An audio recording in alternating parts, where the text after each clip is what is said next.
12 жасқа толған балаларға арналған.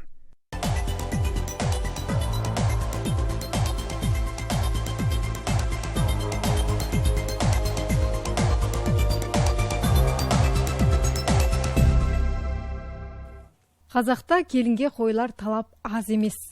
Оның үстіне өзге ұлттан қазаққа келін болғандар қалай бұл талаптарды атқарып жүр? Бүгін біз осы қызықты тақырып төңірегінде әңгіме қозғаймыз. Амансыздар ма? Эфирде сіз не дейсіз? Студиямызға қош келдіңіздер, құрметті қонақтар. Алдымен арнайы дайындалған бейне материалды көріп алайық.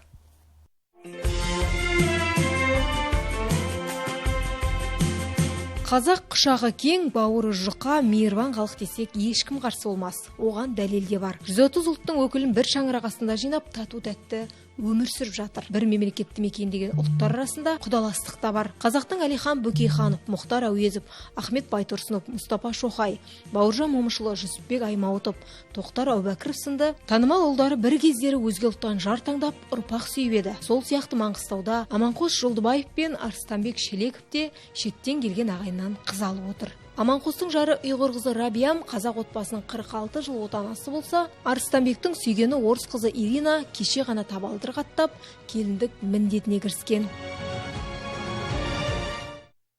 Я, көріп отырмыз ба? Танып отырмыз ғой, я? Сюжетте көрген адамдарды. Рабиям апайымыз, қош келдіңіз. Сонымен бірге Ирина келініміз. Рабиям апай, сізді барлығы Рая дейді. Тегіңізді Жолдыбаева дейді. Дұрыс қой, я? Бұрын қыз кезіңізде кім едіңіз? Атыңыз қалай еді? Жалпы мені азан қойып шақырған атым Рабиям. Бірақ жаңағы орыс мектепте оқыдық қой біз енді. Сол уақытта енді қысқартып жіберіп Рая деп кеткен. Халықтың ортасында Рая болып кеткенмін. Осы жаққа келгенде сол Рая атым қала берді. Рабиям атым жасырынды ат болып. Бұрынғы тегіңіз қалай болды? Таирова. Таирова, иә. Ұйғырдың қызысыз. Иә, әкем аты Юлдаш. Юлдаш қызы. Иә. Сіз қазақ отбасында, Жолдыбаевтардың отбасында 46 жыл келін болдыңыз, иә? Барлық қазақ салт дәстүрін білесіз ғой? Білемін деп айтуыма болады. Енді 46 жылды бәрін көріп келатырмын. Кит жасайсыз. Иә. Бауырсақ пісіресіз. Оны менен жақсы пісірем. Әлде айтасыз. Әлде айтамын, ертег айтамын. Тілді қалай үйрену алдыңыз? Тілді мектептен жалпы біз енді Қазақстанда тұрғасын жерде қазақ тілді көршіміз бар, көлеміз бар, қазақ тілді біліп өстік қой. Бірақ орыс мектепте оқығасын жерде орыс тілге жақындау болдым.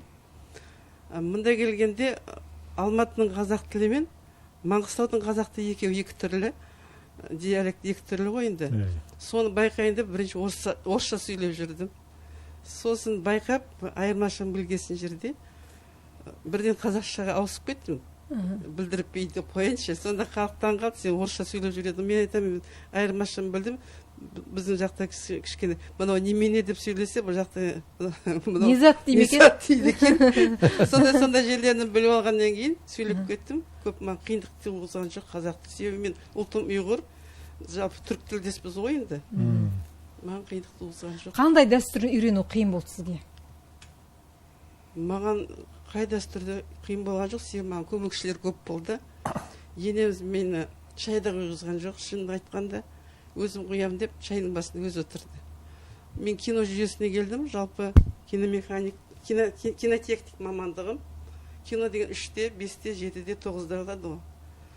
Тамақ ішетін дұрыс уақытта жоқ, кешкі уақытта. Сосын енеміз мен пісіріп берем. Кейде тамақ жеуге үлгермей кететін күндерім болды. Енеміз қайныларымды жіберді, ыдысқа тамақ салып. Сөйтіп мен құрметте болдым деп қойыншы, келіндерінің ішінде мен құрметтеді.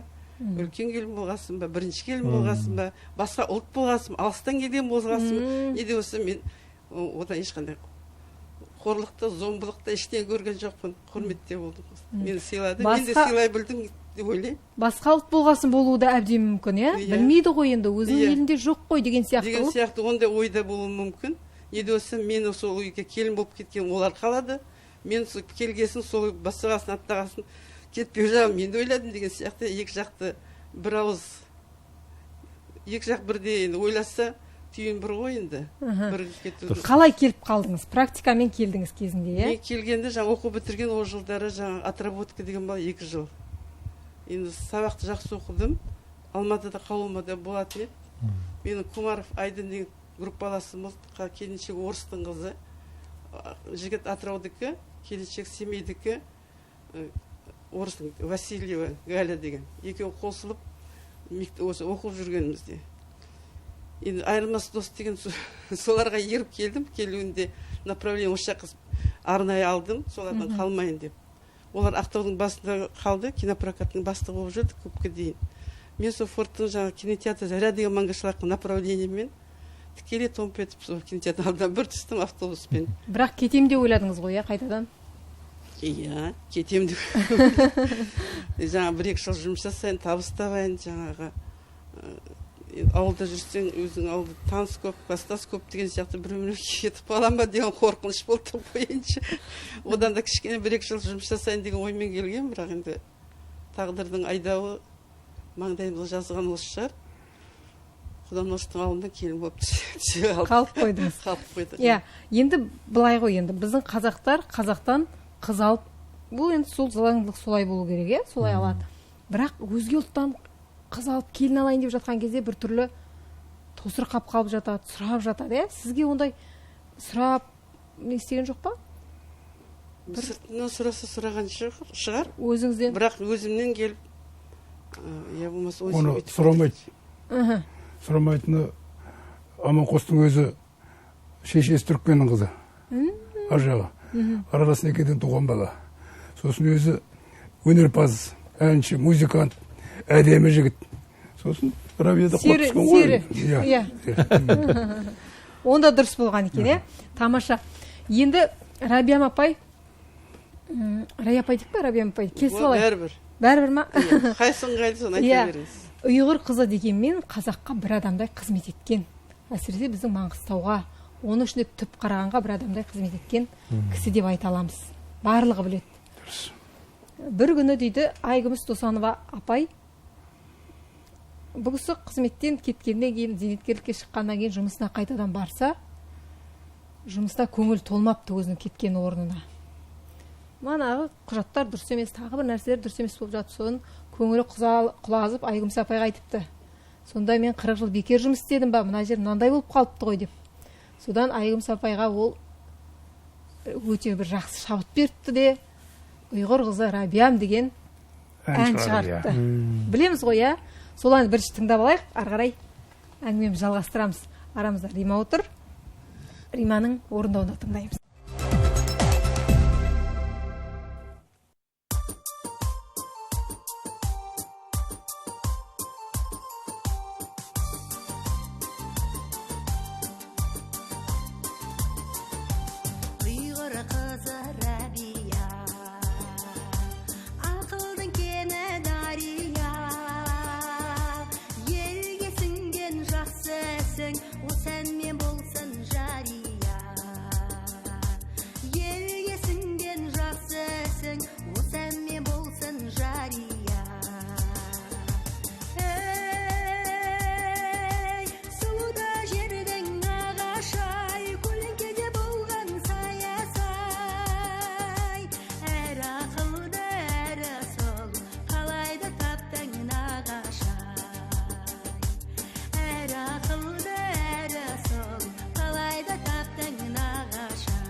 Шертіп жүріп жігіттердің ең сұлуын қаққаны қыз. Шертіп жүріп жігіттердің ең сұлуын қаққаны қыз. Ей, сұлуда жердің ағашай, көлеңкеде болған саясай. Әрі ақылды, әрі сол, қалайда таптың нағашай.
мына ән өмірге келгенде күткен жоқсыз ғой сіз енді осы әннің шығатын.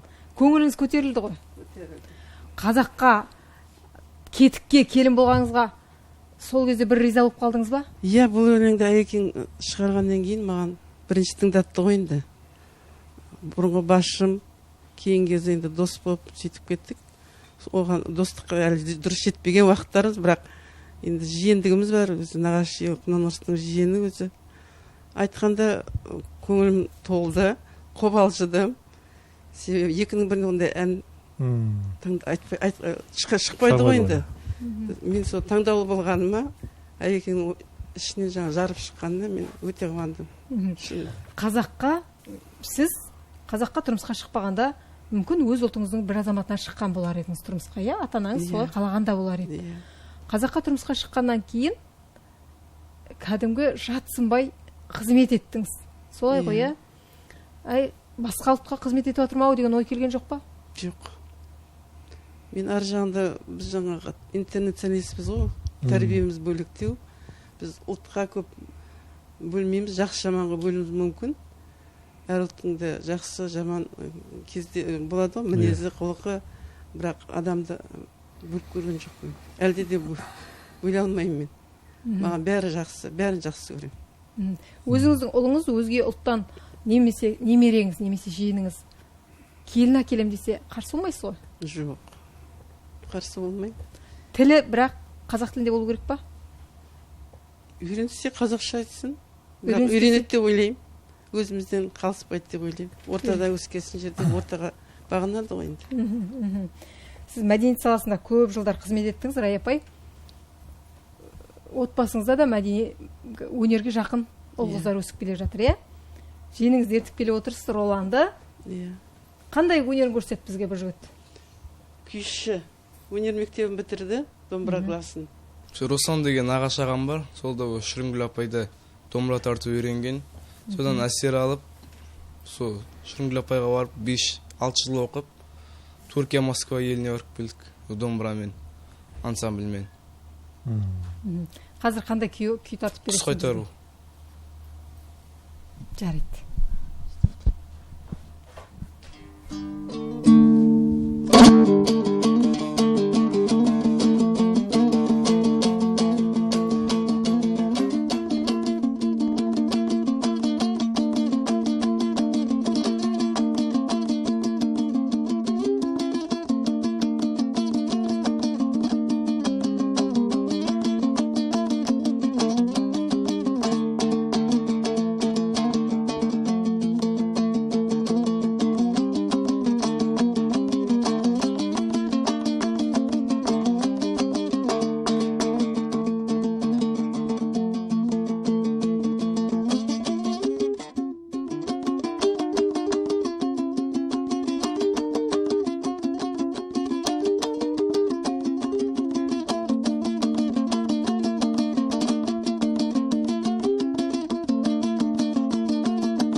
Өркен өссін, Ролан. Тамаша, иә? Енді Рабиям апай, біз енді қазаққа келін болған өзге ұлттың қыздары деп отырмыз ғой. Бұл кісіні біз сырттан ғана танимыз, елден естуіміз бойынша айтып отырмыз. өзінің келін еріп келіп отыр. Сол кісі біледі ғой бұл кісінің қандай келін екенін. Сұрайық, иә? Мен жиен келінімін. Мен жолдасымның нағашы жеңешесі. Ол кісіні енді тек қана жақсы жағынан білем. Өте керемет кісі. Осы жаңағы түріне қарасаң қандай жайлы, өзі де сондай жайлы кісі. Өте жақсы көреміз. Өз ақылын айтып жүреді әрдайым. Біз жиен болсақ та бізді де ойлап, әрдайым бізді ойлап жүреді. Сыйлаймыз, жақсы көреміз. Сіз басында келін болып келдіңіз ғой сол ауылға. Келгеннен кейін бұл кісінің ұйғыр қыз екенін білдіңіз ба? Иә, білдім. Бірақ біз ондай ұйғыр басқа ұлт деп білген жоқпыз. Қазақ болып кетті ғой енді. Иә, қазақ болып кетті, иә. Ол кісі бізге сол қазақ сияқты, ол ұйғыр туралы вообще айтпаймыз. Бір қазақтай осылай бірге ауыз. Қандай салт дәстүр үйрендіңіз бұл кісіден? Бұл кісі енді бұл кісі фортта тұрады ғой, біздер Ақтауда тұрамыз, бірақ енді жаңағы қонаққа барғанда, келгенде көреміз. Қазақтың деген жаңағы ұлттық дәнелерін, тағамдарын барлығын дайындай алады жеңешем. Барлығын. Ешқандай жаңағы тіпті ұйғырдың да жаңағы тағамдарын да жақсы дайындайды. Өзіне енді. Өте керемет. Рахмет. Иә, олай болса, бұл кісі мана айтып отырмыз. Бірнеше жылдан бері отана болып отырған осы қазақ отбасында біздің кейіпкеріміз болса, екінші күні кеше осы қазақ жанұясының шаңырағын аттағанына 4 айға жуық қана уақыт болған Ирина келіп отыр. Ирина, қош келдің. Иринамен бірге жолдасы Арыстанбек отыр. Негізгі кейіпкеріміз Ирина емес, Арыстанбек қой біздің. Осы жігіт қой алып келген. Арыстанбек сөйлетейік. Арыстанбек, бүкіл қыздардың арасынан таңдауың орыс қызына түсті. Неліктен? Енді басында танысқанымыз көп болды, сол басынан танысып, енді көрген кезде бір адамда болады бір тартатын бір сол ерекше болып тартты бір өзінің әсерімен. Енді ұнатып, енді басында кішкене қысылып, енді бірден не істеген жоқпын. Сыртынан байқап, сұрастырып дегендей. Сөйтіп сұрастырып, былай солай интернетпен жаймен жазып, басында солай болған. Одан кейін енді ойландым бір жағынан да, кішкене өзге ұлт болғаннан кейін қалай болады ертең, үйрен салама дегендей ортаға. Бір-екі адамнан сұрап көрдім, жалпы қалай. Мен өзім ортамда да, мысалы, бар да ондай адамдар. Бәрі жақсы ойларын айтты, оң жағынан болды барлығы. Сөйтіп сөйлестік, бәрі жақсы болды. Сосын енді Алланың қалауымен осындай жар бұйырып тұр енді. Оған мен нем жоқ ешқандай. Өзге ұлт деп бөлмеймін, өзім. Бұйырғаны енді. Басты сенің тіліңде сөйлейді. Иә, қазақ тілінде білет, орыс тілінде білет. Қазақ жерінде тұрады, бастысы. Араласып, жақсы барлығы қазір қарым-қатынасымыз. Оның әке-шешесімен, менің әке-шешем барлығы жақсы қарым-қатынастары. Сол, жақсы, Иринаны сөйлетейік. Ирина, әуелден қазақтардың ортасында өмір сүріп жатырсың. Қазаққа тұрмысқа шығам деп ойладың ба? Мен енді жалпы өзім Бейнеуде туылдым. Енді айналам барлығы қазақ болғасын. Мен жалпы өзім қазаққа жақын болдым деп ойлаймын. Әкем орыс болғаны менде де, орыс тәрбиемен өссем де, мен өзіме жақын қазақтар тартатын еді. Кейін енді біз кішкентай кезімізде Россияға көшіп кеткенбіз. Россияда әжеміз бар еді, әжеміздің қолымызда өскенбіз. Бірақ қайтадан уже менің өзімнің орыс әкем болса да, ол Қазақстанға қайтадан барып, қайтадан тұрайық деп айтқан. Россиядан кетіп. Сол бірнеше жыл өткеннен кейін қайтадан сол Бейнеуге келдік. Одан кейін мен жұмыс бабымен Ақтауға ауысып кеттім. Басында сол Арыстанбекпен таныстым сол жерде. Әкем орыс болғасын, енді орыс жігіт тап деген маған жалпы орысқа шыққаның дұрыс деп айтқанда. Неге? Білмеймін, өзіне орыстар жақын болған ба, біздің әкеміз енді көбінесе орысша сөйлейді ғой үйде, орысша сөйлейді, кішкене енді орыс тәрбие көрген, сондай болғандықтан, бірақ қазақша бүткіл бәрін түсінеді. Қазақтар келген кезде де қазақтармен араласады, не істегеннен, бірақ кішкентай кезімде сөйтіп айтқанда бір-екі сөзінен байқап сөйтіп қалдым. Кейін барып енді Арыстанбекпен танысқаннан кейін, көргеннен кейін мен алдын ала әуелі ата-анамның рұқсатымен айтып қойдым. Сондай жігітім бар деп та, қазақ деп сөйтіп айтқаннан кейін олардың ешқандай несі болған жоқ. Олар маған рұқсатын берді. Мен былай енді ұзатылмағанмен, былай алып қашқанымен де мен әке-шешемнен рұқсатын алып үйден сөйтіп кеткенмін. Әуелі анасымен таныстым, Арыстанбектің. Одан кейін барып аналарымызды бір-бірімен таныстырдық. Содан кейін олар өздері келісіп, рұқсатымен сөйтіп тойымыз болды. Қазақтың барлық салт дәстүрін білесің, жасайсың, солай ма? Жалпы бүткіл салт дәстүрін білем, жасаймын. Еді туылып өскеннен кейін қазақ жерінде еще мен дейтін жан-жақты конкурстарға қатысам, бұрыннан кішкентайымнан Қазақстан ненің мәртебесін көтеріп, әртүрлі конкурстарға қатысам жыл сайын.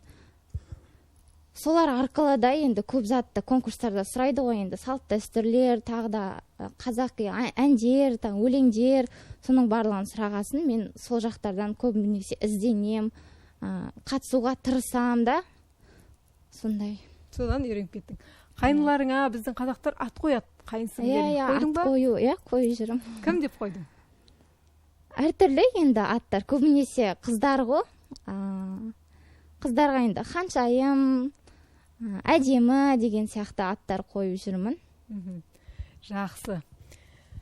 Не айтасыз, Рая апай? Бір тілегіңіз бар ма, бір кеңесіңіз болады шығар мүмкін?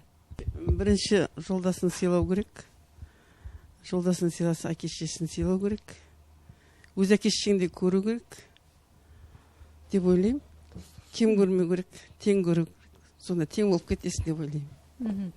Біз енесінен алыста, бұл кісілердің ата-анасы Бейнеуде тұрады екен. Ирина қандай келін деген сұрақты енесіне қойған едік. Соны көрек, енесі бізге видео сәлемдеме жіберіпті. Сөйлесіп жүрген адам бар деген маған. Үйленуге рұқсат бергенмін жалпыда, бірақ мен сенің сөйлесіп жүрген қызыңды өзім бір көзімен көрейін, танысайын деп Арыстанбектің қызымен танысқанмын. Сөйтсем, бұның ұлты орыс екен. Бірақ ұлты орыс, аты Ирина. Мен сөйлестім, таныстым, аржақ бер жағын білдім, көп ойландым, таразыға салдым. Бұл екеуі бірін-бірі жақсы көріп тұрғасын, өмірдің заңы солай ғой. Өмірдің тағдыры маңдайына жазған қызы осы шығар деп рұқсатымды бергенмін. Иринаны осы 21 жылдың 24 қаңтарында алып келген үйімізге, баяғы өзіміздің қазақтың салты бойынша Иринаны алып келгеннен босағаға кіргізіп отырғызғаннан кейін бұның қолынан тіл қатты алып, өзіміздің Қосай ауылының үлкен азаматтарын орыс ауылына құда қылып жібергенбіз. Құда болып барып, тойға ақшатын алып келіп, мәз-мейрам болып, қуанышымызда шек жоқ, күшті болды. Қазақтың осы өзіміздегі салт бойынша бетін аштық, көпшілікке шайын құйғыздық. Ирина барлық сынақтардан жақсы өтті. Аллаға шүкір. Үйдің жұмыстарына тас тұйнақтай, өзінің үкіметтегі жұмысына тас тұйнақтай, пысық, ақылды, ағайын арасында да ақылдылығы мол, ешкімнен ақыл сұрап жұмыс жасамайды, өзімен өзі барлық жұмысты игереді, үй шаруашылығында, басқа шаруашылықтарды да таңертеңгісін тұрады, сәлемін салады. Қазақтың кәдімгі өзінің қарапайым жаңағы ұлттық дәстүрлердің барлығында біледі екен. Ал кешкі асымыздың табағын кәдімгі қазақтың келіндеріндей еңкейіп табағын алады, кісі келсе көрпешесін қағып салады, шайын қояды, шайын құяды. Ешқандай бұдан мен кемшілік таба алмаймын. Жақсы. Көріп отырмыз ғой, иә? Өте жақсы пікір айтты. Өте жақсы қабылдаған. Өте жақсы. Өте жақсы келін болады деп есептейміз, иә? Ал енді мерекенің қарсаңында отырмыз. Халықтар достығы, бірлігі күні мерекесі. Соған арнайы шақырып отырмыз бұл кісілерді. Енді Қолғанат аға, біздің өзі 130-дан аса ұлтты біріктіріп отырған қазақ дейтін дархан халық қой. Сөйте тұрап бейбітшілікте өмір сүріп жатқан. Жалпы осылай татулықты қалай сақтау болады? Бұл татулықты сақтау әрбір адамның санасына байланысты. Жалпы адам баласы өмірге келгеннен кейін бәрі де тең. Осы ана жақтан, мына жақтан деп бөлгенді мен жаратпаймын өзі. Бірақ енді мына аралас неке мәселесіне байланысты келгенде менде пікірім екіге жарылады. Біріншіден, қазақ деген халық әлемде қазір мойындап отыр. Жеті атаға жетпей қызалыспайды. Қаны таза деп әлем мойындап, қазіргі заманның ғылымы бұны енді ашып жатыр. Ал біздің бабаларымыз бұны сонау атам заманнан ұстарып келе жатыр. Содан кейін мына қазақтың қыздарының басқа ұлтқа кеткенін көп қаламаймын. Өзіміздің қазақ жігіттерге барса екен деймін. Бірақ енді әркімнің жүрек қалауы дейтін болады. Сондықтан мына басқа ұлттан адам алғанды, әйел алған, үйленгенді екі түрлі қабылдаймын дейтін себебім, біз күні кеше көріп өстік. Ұлт зиялылары, анау үлкен ғалымдарымыз кезінде Москвада оқыған еврейден, татардан қыз алуды модаға айналдырды өз заманында. Оның біразы санамалап айттық қой бірінші. Өзімізге сабақта берді. Оның алғанда тұрған ештеңе жоқ. Мына үлкен қалада, әсіресе орыс тілді ортада бұның зияны үлкен. Себебі ер адам қай уақытта да түзде баланың тәрбиесімен көбіне ана айналысады. Сондықтан жаңағы үлкен ғалымдардың балдары қазақтықты өзінің бойындағы жоғалтып алды. Барлығы бірдей Рабия мен Ирина емес қой деп отырсыз ғой. Рабия мен Ирина емес. Тілді құртып алды. Соның кесірінен міне біз 30 жыл тәуелсіздік алсақ та қазақ тілінің мәртебесін көтере алмай отырмыз. Бұл бір жағы. Екінші жағы, аралас некеден мен Аманқосты айтып отыр. Аманқостың өзі шешесі түрікменнің қызы, Құрбан деген түрікмен болды деді. Соның туысының бұл семьяда аралас неке дейтін әуелден қалыптасқан, үйреніскен жағдай. Оның үстіне бұл қазақы орта. Кетік қаласы Порчевченко. Қазақы орта. Өрге келген келін соған бейімделеді. Бұл жағынан алғанда ол жақсы. Мысалға, біздің ауылымызда бір Қазихан дейтін кісі болды. Біздің бала күнімізде армияда жүріп, орыс келіншек алып келді Москвадан. Фая дейтін. Ол кісі біздің қазақтың әйелдерінен артық бұл қазақтың салт дәстүрін. Келе-келе өзінің тілін ұмытып қалып, жаңағы ауылға, магазинге экспедиция жүрген орыстар келсе, ойбай, орыс келіп қалды деп қашатын.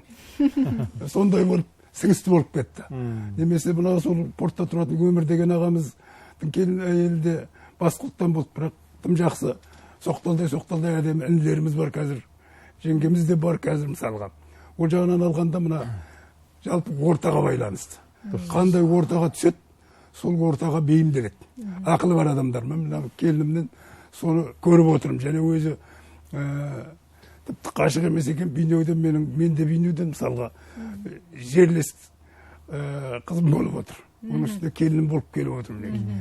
Бұның жаңағы әңгімесінен, тілдегі сөйлегенінен ешқандай акцент ішіне көріп отқан жоқ. Қазақ ортада өзінің ортасы айналасындағы құрбылары, достары бәрі бірге ойнап өскен, түгел қазақша біледі, екі тілді қатар меңгерген, мысалға, ол керемет емес пе? Салт дәстүрінде қазақтың жат емес біледі. Бұндай жағдайда ондай некелерді құрметтеуге болады, мысалға. Ал енді өзіңнің тегіңді арғы тамырыңды ұмытып кететін жағдайға келтіруге ол енді дұрыс деп есептемеймін. Ондайға қарсы болар едім дейсіз. Сондықтан осы мәселені ескеріп жүрсе, қай қайсысы да қай ұлтта ұлтаралық татулық болады. Санаға байланысты, адамның әркімнің санасына байланысты. Сондықтан мынау мереке кезінде мен осы балама, келініме үлкен бақыт тілеймін, татулық тілеймін. Ең бастысы сосын айналаңа сыйлы бол деймін. Сонда бақытты боласыңдар. Біреуің ренжіп жатсаңдар, екінші үндемей қалың. Артынан өздерің тіл табысасыңдар. Сондықтан бақытты болыңдар, айналайын. Рахмет. Ұлтаралық келіспеушілік деп Құлған атағым айтқан кезде есіме түсіп отыр да. Үйіңіздің ішінде ұлтаралық келіспеушілік болып қалмай ма?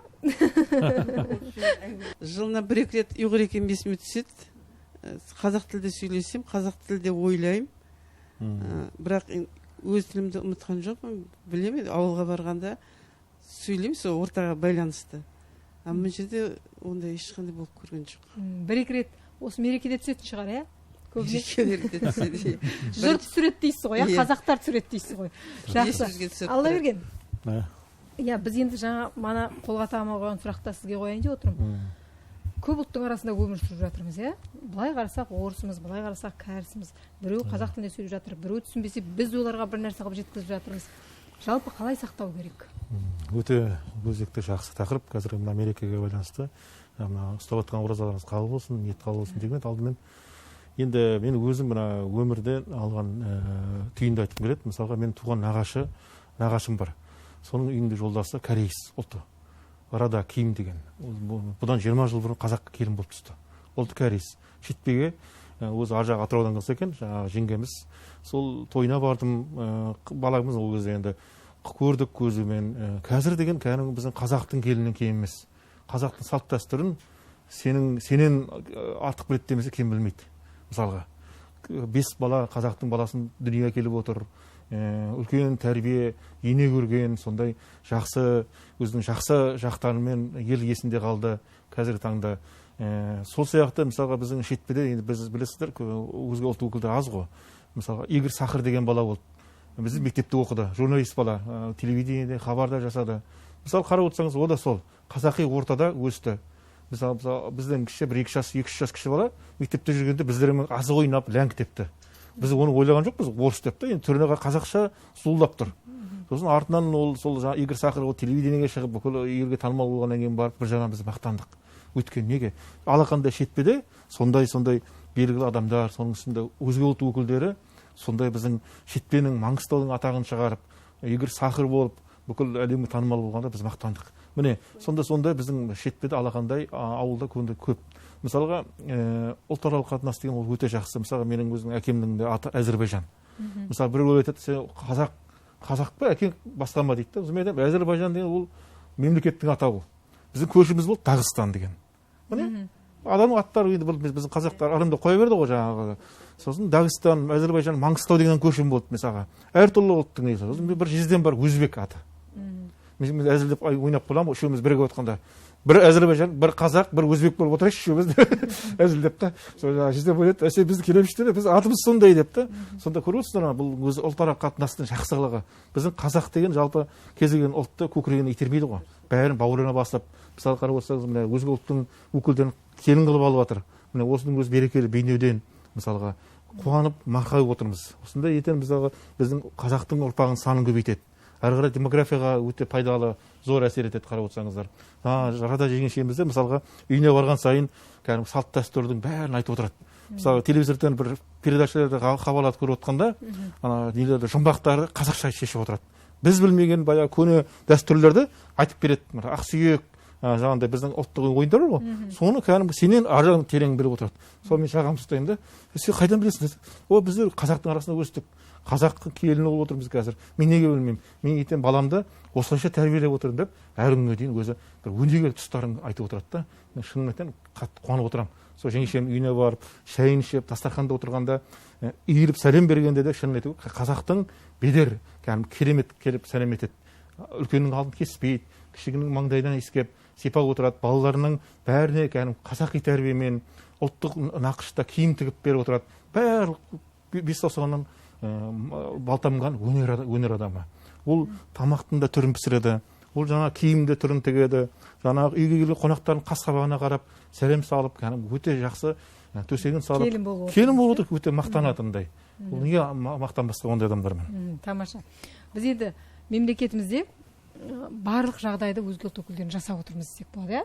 Татулық үшін, тату өмір сүру үшін ол кісілерге де жағдай жасап отырмыз шындығында. Ассамблеямыз бар. Тіпті осы қаладағы ең үлкен ғимараттардың бірі қылып ассамблеяны салып беріп отырмыз. Айна келіп отыр бізге. Қазір айтады, жалпы қанша ұлт бар? Осы Маңғыстауда қаншасы тұрады? Қанша бірлестік бар? Сол жөнінде бізге айтыңызшы, мәлімет беріңізші. Енді Маңғыстау деген киелі шаңырақ, негізі осы Маңғыстау облысында 60-тан аса өзге ұлт өкілі тұрады. Соның ішінде Қазақстан Халық Ассамблеясында 20, оны да біз өз алдымызға киелі шаңырақ деп айтамыз. Достық үй деп бір ауызбен атаймыз. Достық үйінде 20 этномәдени бірлестік бар. Онымен қоса құрылымдар бар. Ол құрылымдардың ішінде де мүшелері осы этнос өкілдері. Мысалға, өзіңіздің жаңадан бері айтып отырған Ирина қыздарымыз, біздің ассамблеяда жаңғыру жолы өңірлік штабы бар. Сол штабтың мүшесі конкурстарға көп қатысамын деді. Сол біздер де талай конкурстарды жариялап жатамыз. Тілге байланысты сол конкурстарда қатысып, жеңімпаз атанып жүрген Ирина қызымыз, келініміз деп айтайық енді. Сол сияқты енді 20 этномәдени бірлестіктің құрамындағы мүшелері, жеке кәсіпкерлері бар оның ішінде меценаттары бар деген сияқты. Солар барлығымыз бірге жиналып отырып, түрлі шараларды ұйымдастырып жатамыз енді.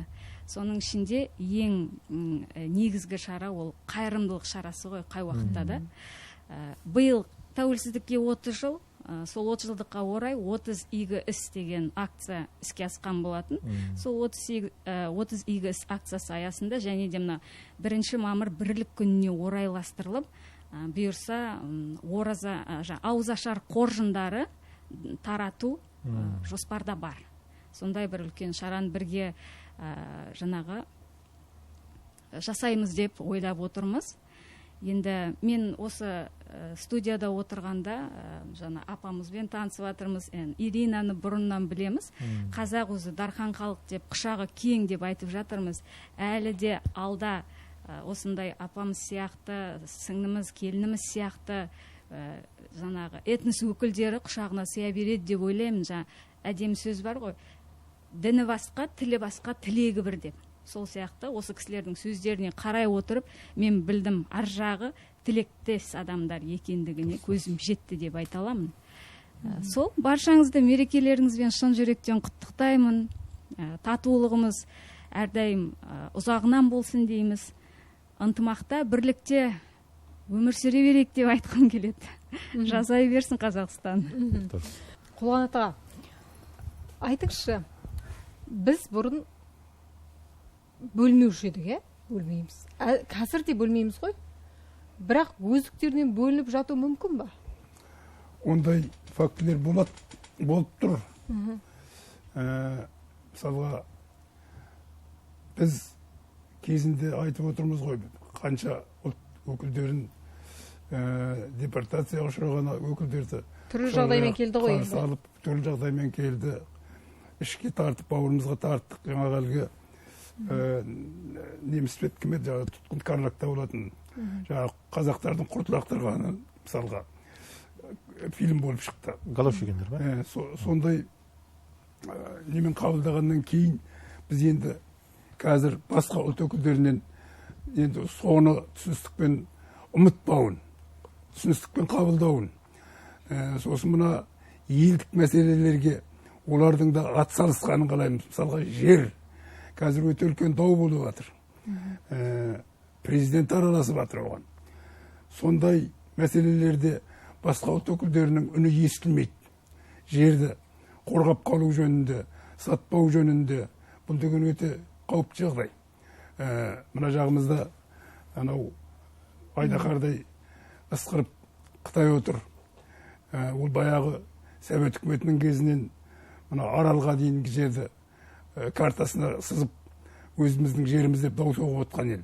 Міне осындайда біз сол басқа ұлт өкілдерінен де өздерін бөтенсімей, бөтенсіремей, осы қазақ жерінің өкілі, осы қазақ жерінің адамдары есебінде сол жердің сақтап қалуға атсалысса дейміз мысалға. Сосын енді жаңа келінім айтып отыр, жылда бір-екі рет ұйғыр екенім есіме түседі деп, мысалға ұйғыр ауданында болып жатқан жағдайлар, немесе дөңгендермен болған жағдайлар. Бұның бәрі әрине елдің арасында сызат түсіреді, реніш туғызады. Сондықтан басқа ұлт өкілдерінің де осы мәселеге кішкене жетірек көңіл бөлгенін, сосын өздерін бөтен санамай осы жердің адам екендігін, сонымен бірге соның жаңағы сырқатына бірге еміз дегенін біз қалаймыз ішімізден. Соны ескеріп жүрсе екен деген тілегіміз бар. Жалпы елдің татулығы, ол жалпы елдің татулығы да адам мен адамның арасындағы татулықта екі жақтан болғанда жақсы болады. Тек бір жақтан ләппай тақсыр деп қабылдай беріп қалғандар басқа секіре беруге болмайды. Сондықтан екі жақ, яғни қайылықта бәрі де бірге осы Қазақстанның жасампаз дығын ары қарай дамытса деген тілегіміз бар мына мереке күнінде. Енді біз көбіне үн қоспат деп жатамыз ғой, иә. Біз көбіне тіл мәселесінен осы қиналып қаламыз, иә? Иә. Кейде өкпелеп қаламыз, біздің елімізде тұрады да тілімізді білмейді деп. Барлығы бірдей мана айтқан Рая апай мен Ирина емес.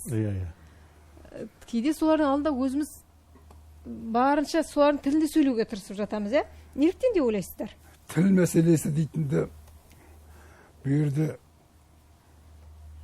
мен жаңа айттым ғой, екі жақ бірдей түсінісу керек деп. Бұл жерде тек қана басқа ұлт өкілдеріне кінә артып тастап, неге тілді үйренбейсің деуге болмайды.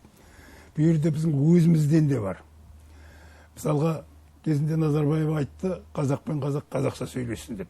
Біз қазақ пен қазақ қазақша сөйлесіп жатырмыз ба? Жоқ. Екінші жаңағы айтқан баяғы зиялы ұлт өкілдерінің балдары ер жетіп қазір биліктің маңында жүр. Олар сол үйренген тілінен шыққысы келмейді. Ана қазақ тілінің кейбір моменттерін, негіздерін үйренгісі келмейді.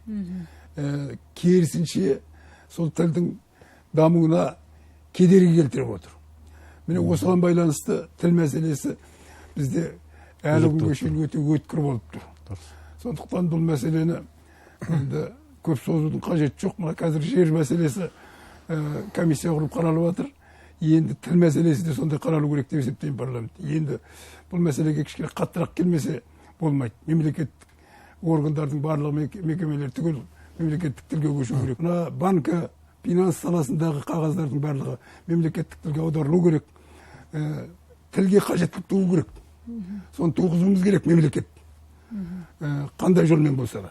Сонда ғана бұл тіл өркендейді. Әйтпесе мынау сен салар да мен салар, атқа жемді кім салар деп жүргеннен, ол тіл әлде де 30 жыл тұншығады. Сондықтан ол мәселеге шегеріліп қала береді дейсіз, иә? Сондықтан бұл мәселеге мемлекеттік тарапынан кішкене қатаңырақ көңіл бөліну керек. Қазіргі президентіміз Қасым-Жомарт Кемелұлы осы мәселеде жақсы пікірлерін айтып жүр. Енді содан үміт күтеміз енді. Иә, олай болса, мереке қарсаңында келіп отырмыз. Құттықтайық бір ауыз. 1 мамыр мерекеміз ортақ деп есептеймін. Сол мерекемізге байланысты айтатын болсақ, бірлігіміз сол күн емес, өмір бойы болсын дегім келеді. Тату тәтті өмір сүрейік. Дүниеде жетпейтін не бар? Көңіл жету керек, ауыз бірлік болу керек. Жаңағы айтқан тіл болсын, жер болсын, енді осы Қазақстанда тұрып жатқан бәрімізге ортақ қазақша үйрену керек па? Бәрімізде қазақша үйренейік, білмейтіндеріміз қазағымызда, орысымызда, ұйғырымызда деген сияқты. Себебі мемлекет болғасын сол мемлекеттің өзінің тілі болу керек. Ар жағында талабы дұрыс, үкіметтің қойып жатқан. Бірлік болмайды, тірлік болмайды деп, сол бір ауыздан сол басшылары сол дұрыс сөйлеп, біз сол кісілерді қолдасақ, бәрі жақсы болады деп ойлаймын. Мен өзім қолдаймын. Қалғандары сол қолдауға шақырамын. Мерекелеріміз құтты болсын. Деніміз сау болып, отбасымыз аман болып, бала шағамыздың қызығын көріп, еліміз бір тыныштық болсын. Дау-дамайдан, ұрыс керістен аман жүрейік, бірлікпен шешейік, әңгімемен, жаңағы келісіммен деген сияқты. Сондай сөйтіп айтқым келеді. Бірлік болсын. Барлығыңызға қазақ халқы 1 мамыр Қазақстан халықтарының бірлігі күнімен шын жүректен құттықтаймын. Отанымыз Қазақстан тату болсын, ауызбіршілік болсын, дендеріңіз сау болсын, бақытты болыңыздар, достықпен бірлігіміз мықты болсын. Дихан атамыздың шығармашылығынан туған тілім, бабам тілі өз тілім, туған тілім, анам тілі өз тілім, туған тілім, далам тілім өз тілім, туған тілім, анам тілім өз тілім, туған тілде сыры терең жаным бар, туған тілде әнім менен сәнім бар, туған тілім тіл болудан қалса егер, жүрегімді суырып алыңдар. Ой, рахмет. Ой, рахмет. Баршаңызға 1 мамыр мереке құтты болсын. Татулықта, достықта, бақытты болайық, отбасымызда тек аман болайық. Қазаққа келін келсе, өзге ұлттан Рая апай мен Иринадай ақ болсын дейік. Олай болса, құрметті көрермен, тату тәтті бір шаңырақтың астында ғұмыр кешейік. Аман сау болыңыздар.